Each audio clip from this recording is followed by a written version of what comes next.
पीर पंचाल सिलसिला कोह के दामन में वाक़ा तोसा मैदान का हुस्न देखने से ताल्लुक़ रखता है। 1964 में इसे भारतीय फौज ने अपनी तहवील में ले लिया। अगले 50 साल तक इसे फायरिंग रेंज और तोप खाने की तरबियती मरकज के तौर पर इस्तेमाल किया गया। 2014 में जब इसे सिविल इंतजामिया को दोबारा सौंपा गया तो उस वक्त के कोर कमांडर ने यकीन दहानी कराई कि यहाँ से हर एक किस्म का बारूदी मवाद साफ किया जाएगा। We are launching this mission with the intention of clearing off this area of any unexploded bombs. चंद साल पहले भारतीय कश्मीर की उस वक्त की हुकूमत ने तोसा मैदान को सयाहती नक्शे पर लाने का फैसला लिया था। सयाह तो आए नहीं। तोसा मैदान के इस खूबसूरत इलाके में दूर दूर तक बिखरे बिना फटे बारूदी गोले आसपास के देहात के लिए दुख और तकलीफ का बाइस बनते आ रहे हैं। इनका शिकार बड़े ही नहीं बच्चे भी बनते हैं, जो गेंदनुमा शल या रॉकेट को खिलौना समझकर उठा लेते हैं। कुछ ऐसा ही कमसिन फयाज ने भी किया। जब शल फटा तो फयाज की 2.5 बरस की बहन मौके ही पर हलाक हो गई और वो खुद अपनी दोनों टांगों से महरूम हो गया। जब शोर उठा तो मैंने शोर सुना तो मैं घर पहुंच गया। घर में मैंने देखा फयाज पड़ा हुआ था नीचे। हम फिलहाल यही सोचते हैं इसको हम पढ़ाएंगे अच्छी तरह से। मैं यहाँ पढ़ने आया हूँ, मैं यहाँ डॉक्टर बनने आया हूँ।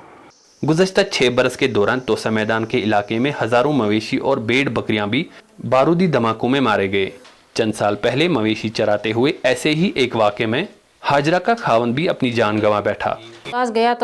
उसे शदीद जख्मी हालत में अस्पताल लिया जा रहा था, लेकिन उसके रास्ते में ही मौत वाक़या हो गई।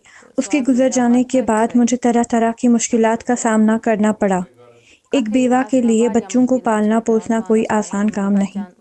इंसानी हुकूक के कारकुनों का कहना है कि फौज और इंतजामिया को सूरत हाल को संजीदगी से लेना चाहिए। 2-3 पिटिशन्स हमने की थी फाइल। एक तो हमने नेशनल ह्यूमन राइट्स कमीशन में की थी, वो वहाँ पे चल रही है नेशनल ह्यूमन राइट्स कमीशन के अंदर दिल्ली के अंदर। और जितने भी FIR हुए हैं वहाँ पे आज तक, उसका पता ही नहीं है कि उन FIR का हुआ क्या, किसके खिलाफ FIR हुआ, कौन उसमें मुलजिम था, तो कुछ समझ नहीं आ रहा उसमें।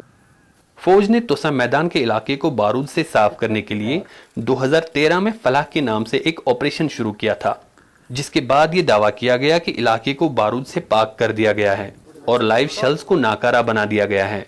लेकिन वक्तन फवक्तन होने वाले हादसात एक मुख्तलिफ हकीकत पेश करते हैं। वॉइस ऑफ अमेरिका से बात करते हुए जिला बडगाम के डिप्टी कमिश्नर शहबाज अहमद मिर्जा ने एतराफ किया कि तोसा मैदान और इर्द गिर्द के इलाकों को बारूदी शेल्स से मुकम्मल तौर पर साफ करने के लिए एक नई मुहिम शुरू करने की जरूरत है।